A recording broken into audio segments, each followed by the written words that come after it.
it's time for some more Star Wars. So, um, starting into a bunch of short stories tonight. There are like 10 or 12 in a row. Um, so depending on how fast I get through them, I may I'll do multiple. I'm planning on doing two tonight. Um, and depending on how long it takes me to get through those two, um, I will maybe throw in a third one and then that'll kind of set the stage for the next couple of readings doing the same thing, just depending on how long they are. So, all right. Um, so the first short story. Now, remember, we just finished the novel Annihilation. So we're right after that. I'm not sure where we are in the timeline, actually. Let me check it real quick. I actually have it printed out here. Um, we are at 3638 BBY, so that's before the Battle of Yavin, if you don't know that abbreviation. Um, and these first two are from the developer logs, so they were published online. The first one, called Surface Details, was published on August 14th of 2014. So here we go. Next, Varco gave the hydro dispenser on his desk a quick tap, then rubbed the fluids into the skin of his hands. He'd heard it could take a few weeks to get used to spending so much time out of the water. Adjusting to surface work was tougher than he'd imagined, but Varco was determined to power through. When he looked up, an off-worlder had arrived at his desk, identification in hand. A human. Varco was still getting the hang of telling their genders apart. He was fairly sure this was a male. Small cybernetic implants dotted the tan skin of his face. The fur on top of his head was short and spiked up. Varco had seen a few humans who'd shaved off their fur patches and couldn't understand why they didn't all do so. Much less ugly that way. Welcome to Manan. Identification, please. The human handed over his credentials. Thank you. You speak basic very well. Varco assessed whether he was being complimentary or condescending. The human was showing his bony little teeth, a sign of happiness in their species, so Varco took his words as sincere. I studied for many years, thank you. Tev fifth, is it? Tev fifth. Fifth. Tev fifth, that's me. Most people don't say it right.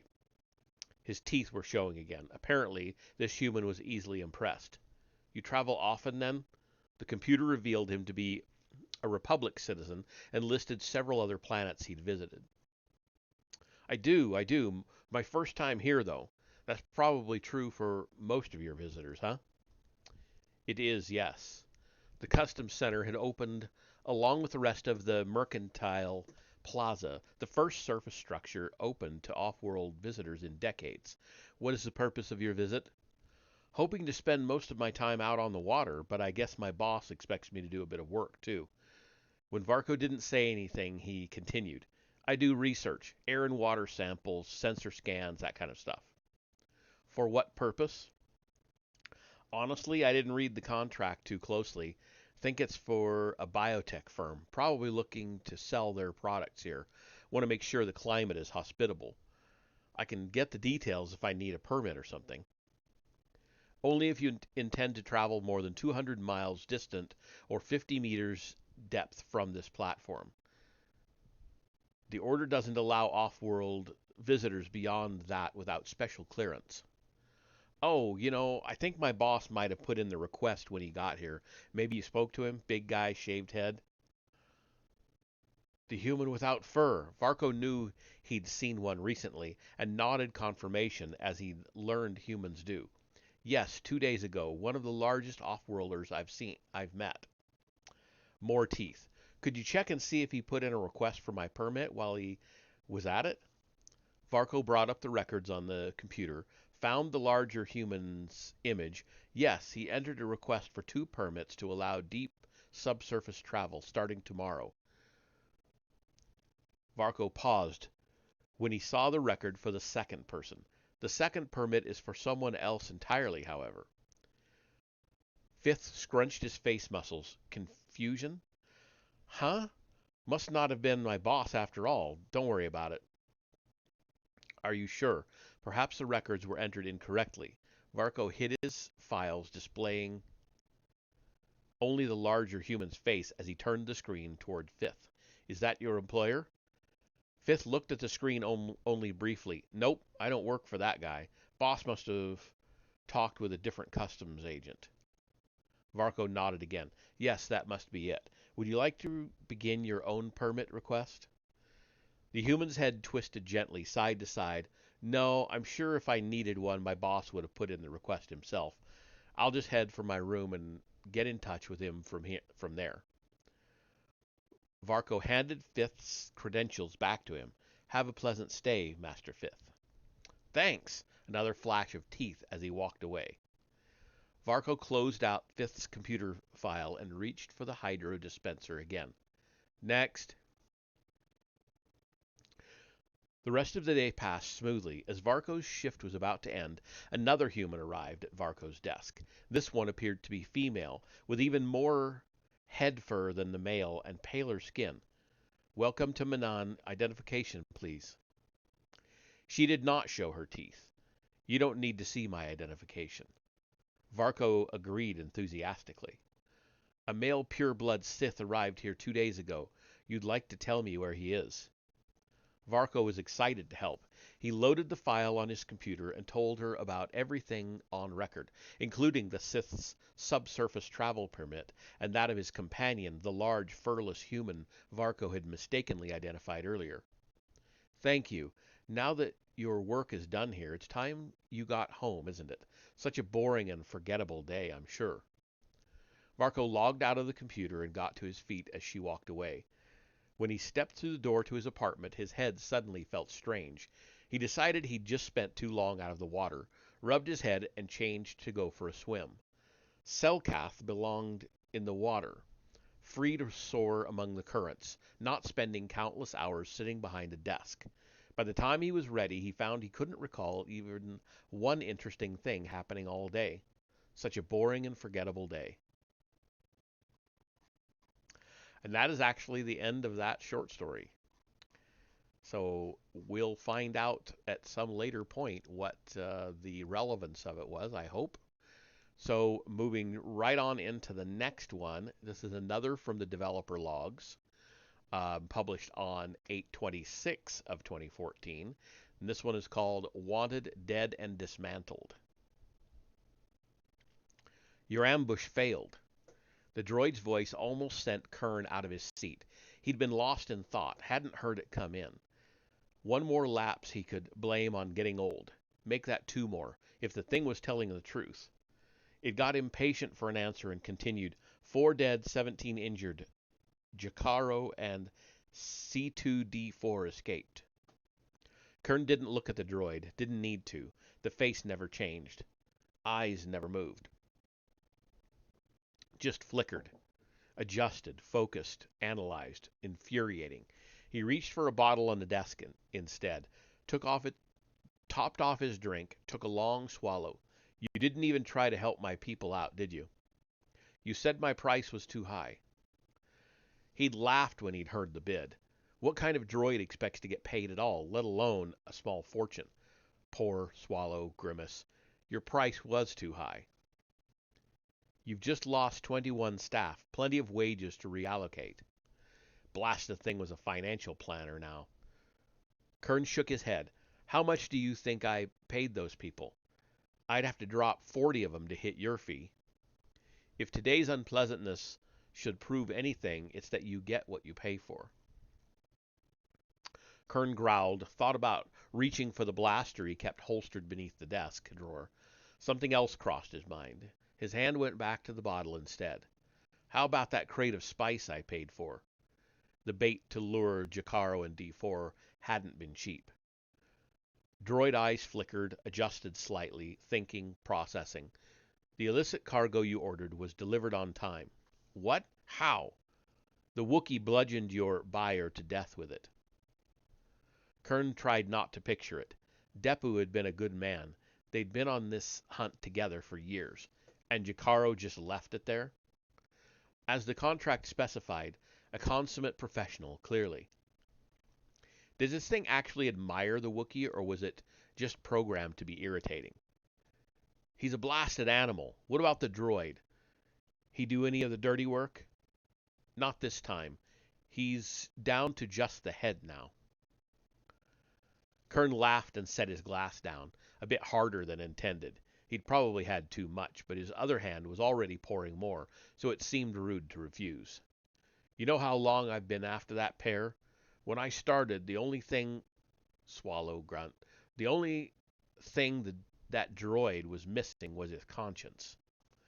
Glowing eyes flickered again, always thinking, always annoying. Droids don't have consciences. Consciences. We do what we're made to do. Kern's hand found a way to point his glass accusingly. You'd know better than me. He celebrated his wit with another swallow. More flickering, more thinking. Why pursue these individuals for so long? You have their rap sheet, Kern said, had witnessed 8 of the documented 27, scratched at 31 killings, probably more than 50 of the 216 assaults. More vandalism, theft, and contraband smuggling than he could remember, and no telling what else they'd done that never made the record. You have any idea how long a Wookiee can live? Wookiee lifespans have been documented to reach... Shut up! The droid actually did. A victory worthy of another swallow. Hundreds of years. Hundreds. If I don't take him down, he'll still be thieving and smuggling and killing when my grandkids die of old age. Moral obligation? Quite a hindrance for a bounty hunter.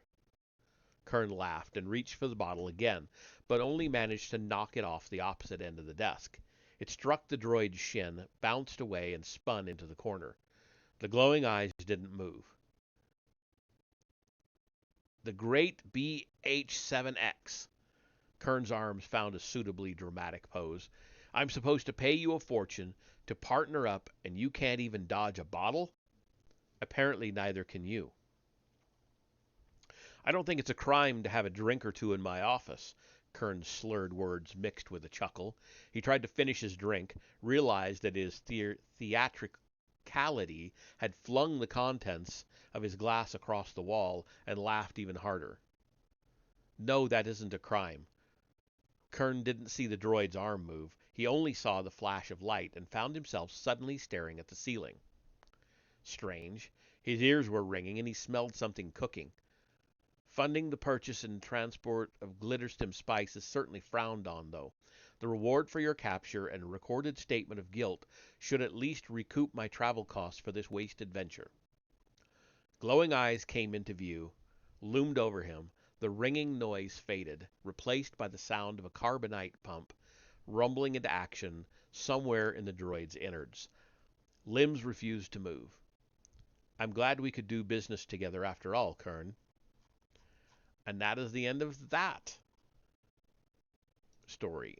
And we've only been at it 17 minutes. So I'm going to go ahead and bring up the next one.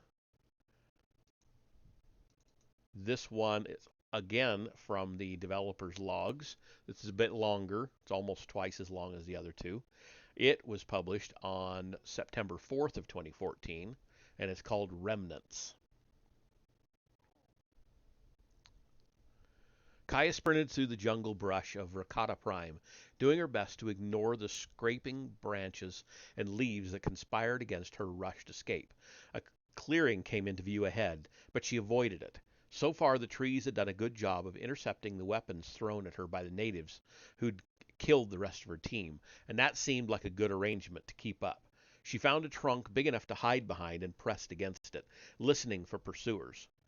Urgent rustling and unintelligible shouts echoed through the brush. She'd smirked when her exchange handler brought up the job.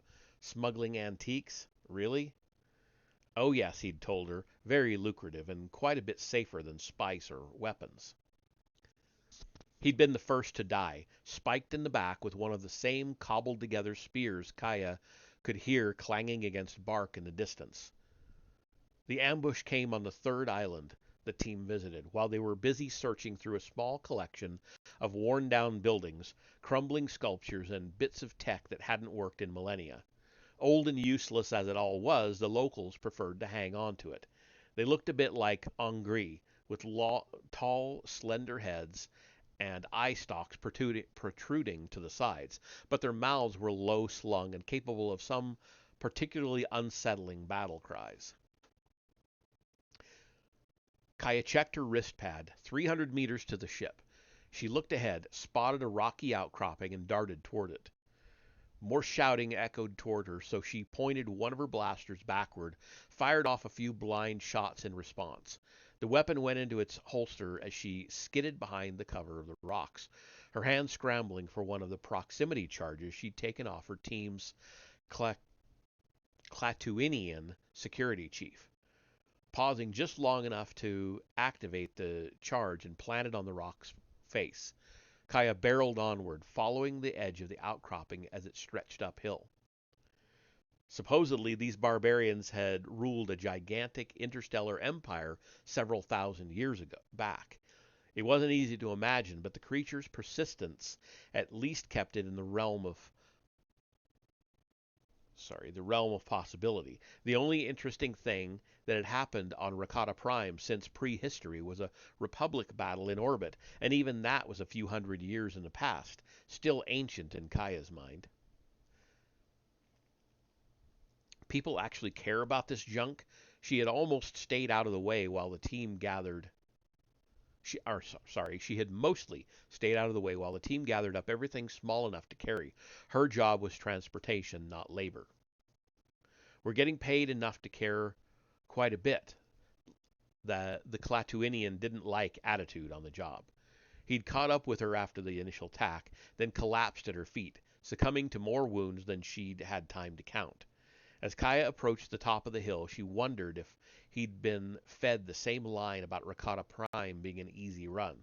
The exploding proximity charge knocked her mind back to the present, and she bolted onward.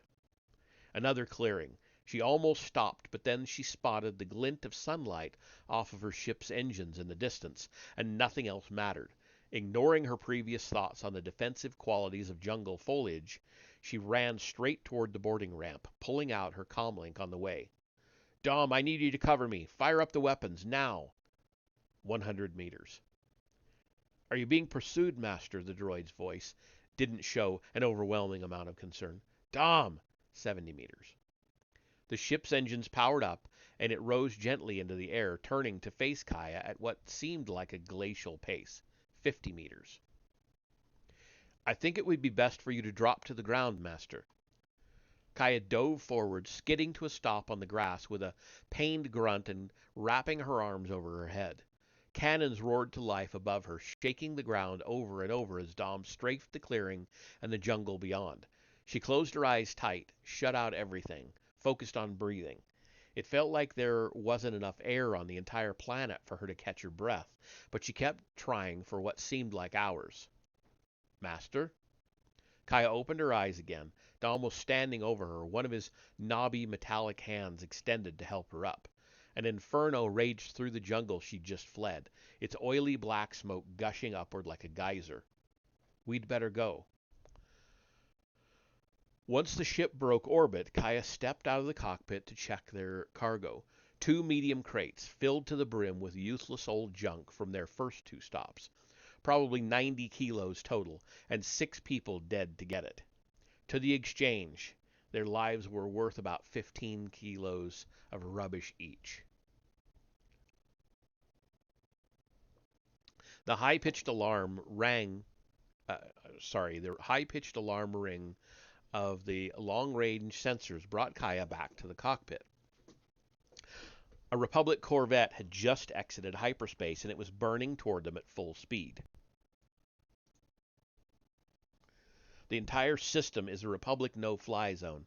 All traffic banned has been for 300 years, a historical preserve they call it. The exchange handler had laughed at the notion. With the war on, it's never patrolled. We've seen dozens of crews over the years, and they've never seen a single We've sent dozens of. I don't know why I'm stumbling so much. We've sent dozens of crews over the years, and they've never seen a single Republic ship. Kaya took her seat, quick, quickly shifting power to the engines. Remind me never to work for the Exchange again, Dom. The droid was plugged into the Navicomputer, his head quickly swiveling to view different displays. I have initiated the calculations for a jump to hyperspace. We're almost in their weapon range. Hang on. As soon as the proximity alarm sounded, Kaya shoved the flight yoke forward and twisted to the right as hard as she could. Glowing lances of turbolaser fire streamed around them menacingly as the ship spiraled into a rapid dive. This is not an optimal trajectory for our jump to hyperspace. Just give me a minute. Kaya hauled the yoke back toward her, then fired up the boosters, pressing her back into the seat as the ship picked up speed. We have passed back out of their weapon range, but they are turning to pursue. I guess the Republic really likes antiques, too. Kaya eased off the boosters and gave them time to recharge, leveled the ship's pitch, and angled the shields aftward. How long until we're out of here? Dom's response was drowned out by another long-range sensor warning. The droid checked the screen. Another ship has exited hyperspace. Imperial, Terminus-class destroyer. Well then, let's just get out of the way so these two can fight it out. They aren't fighting, Master. What? Kaya glanced at the aft scopes. The ships were within range of each other, but neither was firing. Instead, the Imperials had turned to join the chase. What in blazes is going on out here? The Republic vessel is gaining. They appear to have shifted all power to their engines and tractor beam. They will intercept several seconds before we can jump to hyperspace. Just keep us steady. Kaya clambered back out of her seat and headed to the cargo hold, her legs aching from the chase through the jungle. The crates were secured right where she'd left them, but a coded mag lock kept her from opening them. Blasted Exchange! 10 seconds to intercept, Master, Dom's voice called from the cockpit. Kaya disconnected the cargo braces and started pushing one of the crates toward the airlock. It was slow going, and the entire ship started rumbling before she even made it out of the hold. We are caught in the tractor beam. Just get the hyperdrive ready. Kaya vaulted over the crate, but immediately regretted it when she landed on the other side. After hobbling painfully back out of the hold, she keyed in her override code for the exterior cargo doors. Is it done? The jump is set, but Kaya drew her pistols, aimed, and opened fire. The crates withered and burst under the rain of bolts, scattering their singed contents all over the hold. Hurling the blasters aside, Kaya slammed the panel for the exterior door and braced herself. Just before the safety override kicked in and sealed the opening between Kaya and the hold, she glimpsed a cloud of smoldering antiques hurtling out into the void toward the Republic corvette. The rumble from the tractor beam's grip eased, then stopped entirely. Our pursuers have lost tractor lock. Punch it! The familiar hum of the hyperdrive kicking in was like a great electric sigh of relief. Kaya leaned back against the bulkhead, then slid down to the floor, releasing the breath she didn't remember holding. Dom joined her a moment later. In order to save time, I only calculated our route as far as Saria. What is our ultimate destination? The wrong end of a disruptor if the Exchange finds out we dumped their cargo. Kaya rubbed her legs, trying not to think back to the ambush. We'd better stay low for a while. Raiders Cove? Kaya smiled for the first time all day. D0M9, Navigator and Mind Reader. I'll begin the calculations, Master. As she slowly worked her way back to her feet, and a thought crossed Kaya's mind. They didn't even ask us to surrender.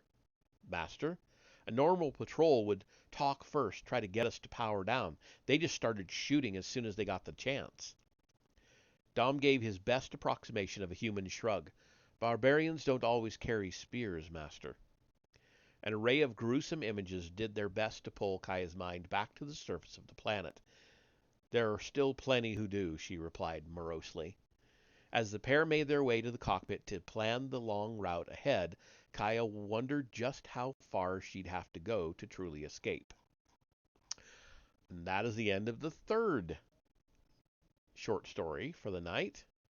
Um, let's see. We've been going just at 30 minutes. Let me see.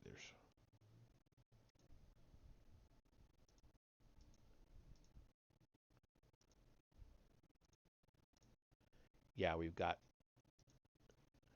I think I've got one more in me tonight. We'll go ahead and do a fourth short story. Um, and one, two, three, four. Yeah. Um,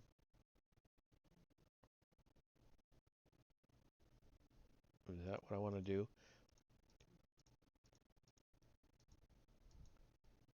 Yeah. Yeah, we'll go ahead and do one more. Um, I'm sure this one is also from the developer logs, and it is. I think most of these in this series of short stories are all from the developer logs. So, this one was published on October 28th of 2014, and it is called Bedtime on Concordia. So, we're still at that 3800 BBY area, I believe, for this one. Let me double check that. Bedtime. Yes, 3638. Still, so the same year that we were in, and I'm sure that probably all of these are. And hopefully they'll lead into something in the next book or two. So, Bedtime on Concordia. A blazing campfire casts three shadows across the open plain. The longest stretched from the angular form of a man still clad in the armor of his people. The fire's light stumbling and bouncing across decades of pockmarks and scrapes in the Mandalorian iron's surfaces. The other shadows figures were clad in training gear, their bodies still growing too quickly for proper armor to fit for long. Galron watched his twin daughters over the flames. Tane and Mari had done well in the day's hunt, handled their weapons and gear properly, and shown great patience. He would tell their mother that they were growing into proper warriors just like her. Tane looked into the light with a furrowed brow. When he caught her eye, she asked, "Should we have such a bright fire? Someone could see us from a long way off, right?" Gowron smiled at his daughter's craftiness. "You're right, but out here natural predators are more dangerous than other people, and since the wildlife doesn't see fire much, they're afraid of it. Keeping a nice bright fire will stop them from coming in for a nibble while we're trying to sleep." He chomped his teeth noisily at the girls, who giggled as they unloaded their packs. The very instant Mari's bedroll stretched out across the ground, she issued her usual bedtime edict. "Story!" A light breeze whispered through the grass as Gowron considered the request gravely, as though there were even a remote chance he would refuse. "You don't feel too old for stories yet?" "They're old stories," Mari answered. "So what if we're getting old too?" "Oh, now they're old stories." Gowron feigned insult for all of the 2 seconds before his smile broke back through. "I guess I'll just have to tell you a new one." He scratched his cheek for a moment. "You've heard of Shay Vizsla?" Heads bobbed in unison, dancing shadows exaggerating their excitement. "Everybody's heard of Shay Vizsla. She blew up the Jedi Temple." "She played a big part, at least." "Shay breached the temple's defenses, opened it up to the main attack, took down dozens of guards single-handed. She likes to fight alone. Did you know that?" "Not always. She used to always fight with her brother," Tane corrected him authoritatively. "But a Jedi killed him," Mara added, appropriately solemn. "That's right. And she had a grudge against the Jedi for a long time. It's probably why she signed up to attack their temple in the first place. Now, just after that is when the treaty settled in." Simultaneous groans briefly drowned out the crackle of the fire. The treaty part is boring, Tane lamented. Skip that part. Gowron raised his hands in surrender. I should have realized I was dealing with experts. It doesn't sound like I have much to tell, but you two already know so much. He could see pride in the girl's eyes. Mari wasn't done with the subject yet. Shay must be old now. Is she even still fighting? Don't know of too many old Mandos, do you? Both girls shook their heads. That's because you have to be really tough to stay alive that long. You ever see an old Mando? They're the most dangerous one in the room. Can probably teach you more than anybody else. Gowron's daughters considered this as they crawled into their bedrolls. So if Shay Vizsla is still around, did she fight on Corellia? Tane always loved stories about urban combat. Mari preferred space battles. What about Kuat? I bet she fought at Kuat. Gowron tossed a bit more wood into the fire.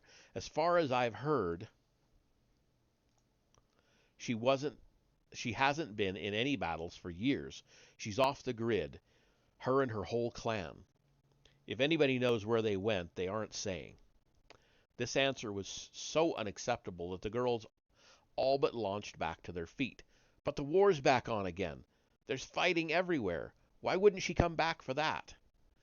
A silent glance from their father returned the girls to their bedrolls. Once they had laid back down, Gowron stood and stretched his arms. I've heard some folks say she's lost her edge over the years, that she doesn't come back because she's afraid. They always say it quietly, though. Then they don't really believe it, Mari spoke, with the unwavering certainty of youth. She was looking up at Gowron as Gowron walked to the girls' side of the fire to inspect their gear, her eyes practically glowing with reflected flames. If they believed it, they wouldn't be afraid to say it out loud.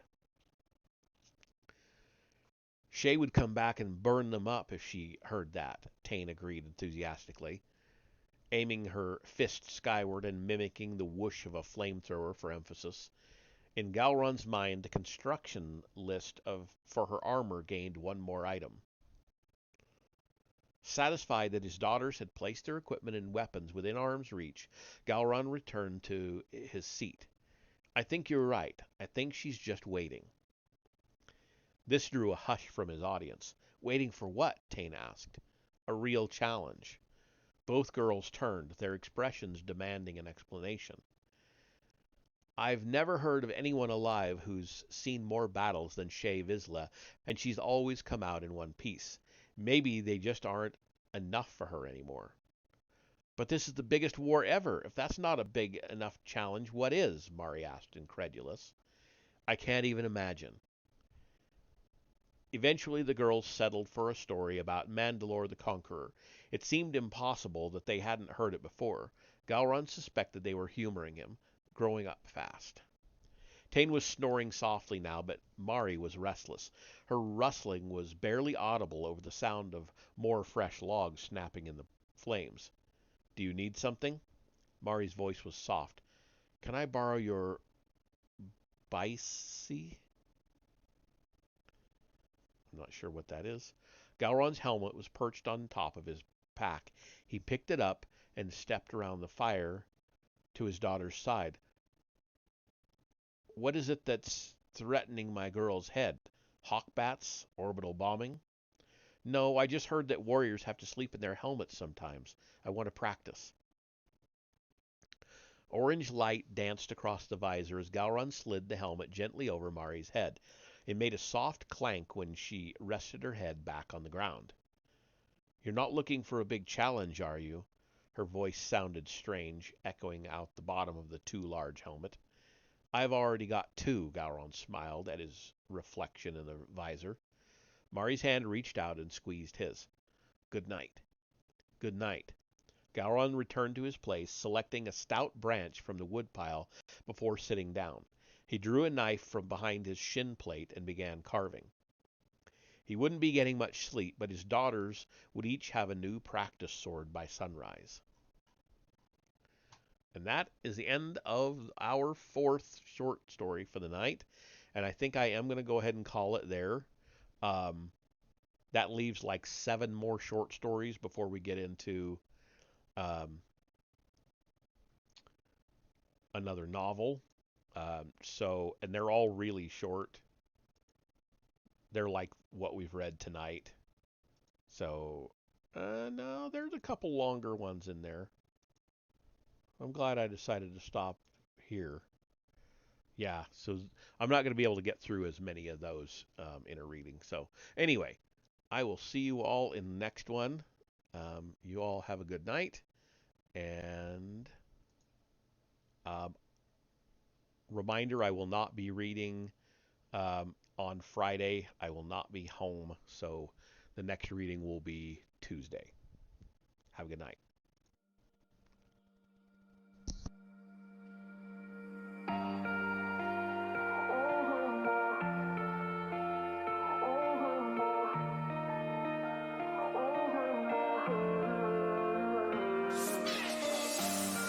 Feeling shattered skies, watching teary blue eyes,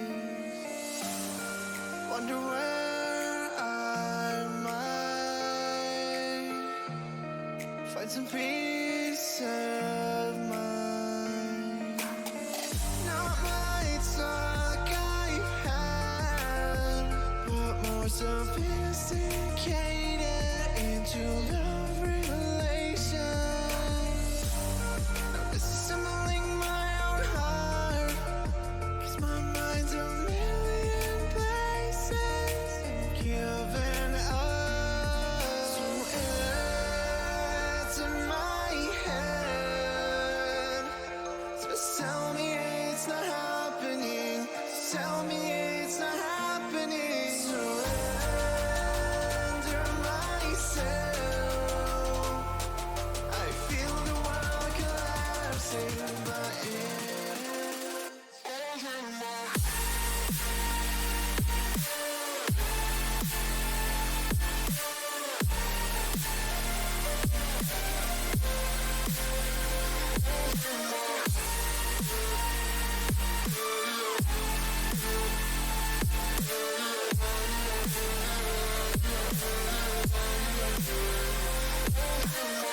not lights like I've had, but more sophisticated into love relations.